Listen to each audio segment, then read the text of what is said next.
आप देख रहे हैं ट्राइबल न्यूज, हमेशा सच के साथ। नमस्कार मित्रों, आप देख रहे हैं ट्राइबल न्यूज। आप सभी का स्वागत है। ट्राइबल न्यूज और पर्यावरण पोस्ट के एक साझा कार्यक्रम में दिल्ली स्थित कार्यालय पर राजा रणविजय सिंह जुदेव जशपुर का साक्षात्कार हमने लिया। जुदेव जी ने कई मुद्दों पर खुलकर हमसे चर्चा की। वहीं उन्होंने वर्षों से चले आ रहे वनवासियों के साथ तालमेल पर भी बात की। उन्होंने स्वीकार किया कि वनवासियों के कारण ही हम राजा हैं।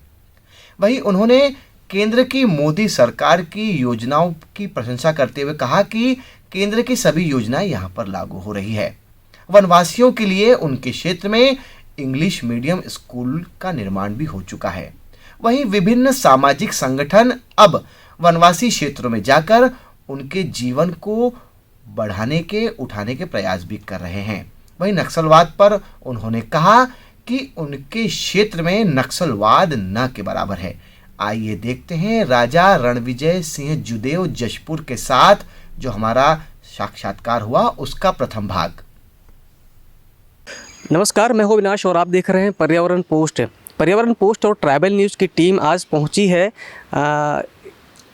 राजघराने से ताल्लुक़ रखने वाले राजा और पूर्व सांसद रह चुके हैं, पर्यावरण प्रेमी भी हैं और साथ में आदिवासियों के लिए आप एक तरीके से मसीहा भी कहे जा सकते हैं, कहे जाते हैं।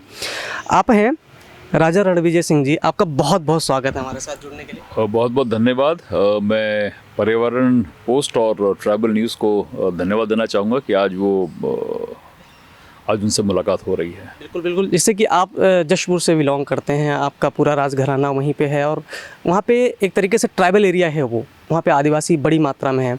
तो आपका उनके प्रति लगाव, राजघराने का उनके प्रति लगाव कैसा है, किस तरीके से संतुलन चल रहा है, इसके बारे में कुछ बताइए।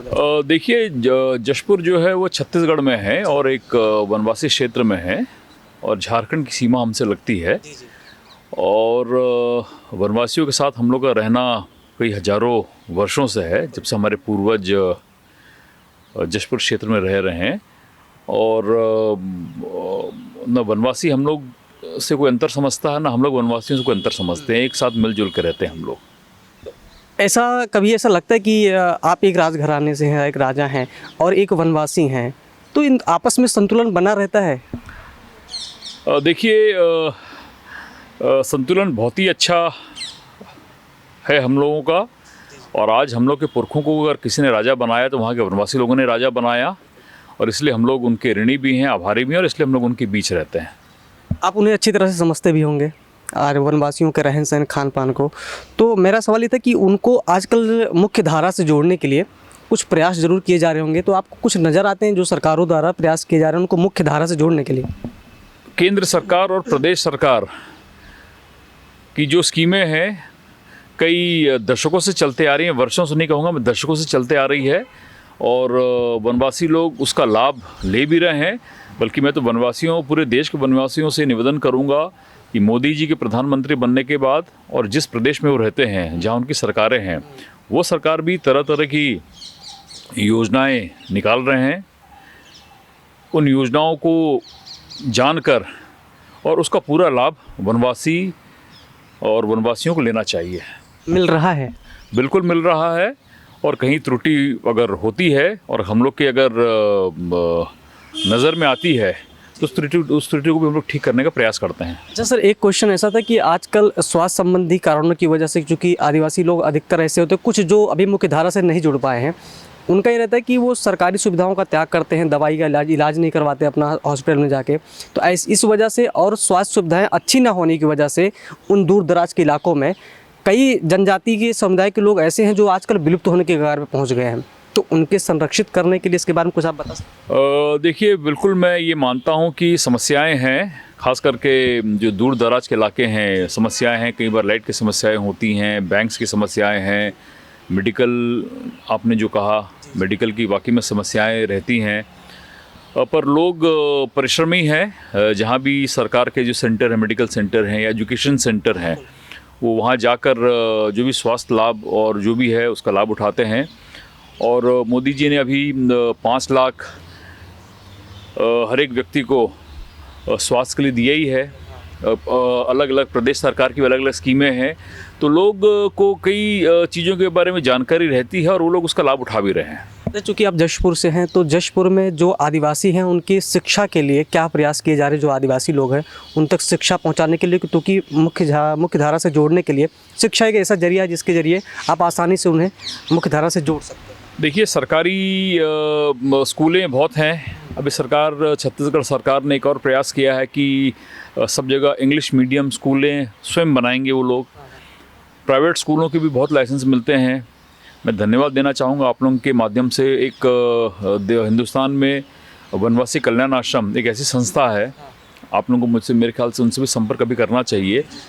देश भर के ट्राइबलों के बीच वो जाके अपने हॉस्टल्स खोलते हैं, अपने स्कूल्स खेलते हैं और लोग बड़ा अच्छा काम कर रहे हैं। वनवासी कल्याण आश्रम, ध्यान रखिएगा, उनसे ज़रूर मिलिएगा, उनके संस्थापक से। सर, एक सवाल आपसे ये भी है कि आज जनजाति जो है, चूँकि जशपुर से आप बिलोंग करते हैं, और मैं आपसे इसीलिए आदिवासियों के बारे में बात कर रहा हूँ क्योंकि हमारा चैनल जो उसी से बिलोंग करता है, उसी से जुड़े हुए हैं और आपसे भी वो लोग कहीं ना कहीं जुड़े हुए हैं। आपका जो ज़िला है जशपुर, उसके अगल बगल के लगभग सभी ज़िले एक तरीके से नक्सल प्रभावित हैं। आपका ज़िला कैसे बचा? सबसे पहले तो ये अपन कह सकते हैं कि वहाँ के जिला प्रशासन ने अच्छा काम किया होगा। दूसरा, मैं गर्व के साथ कहता हूँ कि हम लोग का जो परिवार है, जो हज़ारों साल से वहाँ पर रहते आ रहा है, हज़ारों साल से वो लोगों के बीच लोगों के साथ संघर्ष भी करते आ रहा है और लोगों के साथ रहते भी आ रहा है। तो मुझे लगता है मुख्य कारण ये है कि चूँकि वहाँ के लोगों ने नक्सलवाद का साथ नहीं दिया, इसलिए वहाँ पर नक्सलवाद नहीं पनप पाया। मगर अगर कहने का मतलब ये है कि अगर उनको समझाया जाए, उन तक अपनी बात पहुँचाई जाए, तो नक्सलियों को कम किया जा सकता है, नक्सलियों के प्रभाव को कम किया जा सकता है। देखिए, मैं हमेशा कहता हूँ, मैंने प्रधानमंत्री मोदी जी के सामने ये बात कही थी, सरकार, पुलिस और प्रशासन का अपना एक अलग तरीका होता है काम करने का। जो किसी भी क्षेत्र का एक सामाजिक मुखिया होता है, धार्मिक व्यक्ति होता है, जिसकी उस क्षेत्र में प्रतिष्ठा हो, अगर अपन उसका भी उपयोग करें तो मैं समझता हूँ वो बहुत ज़्यादा कारगर रहेगा। वो अभी आप देख रहे थे ट्राइबल न्यूज़ और पर्यावरण पोस्ट के साझा कार्यक्रम का अंश, जिसमें हमने राजा रणविजय सिंह जुदेव जशपुर का साक्षात्कार लिया। पहले भाग में उन्होंने कई विषयों पर चर्चा की। जल्द ही आप हमारे न्यूज़ नेटवर्क पर सेकंड भाग यानी दूसरा भाग भी इस साक्षात्कार का देख सकते हैं। तब तक के लिए धन्यवाद।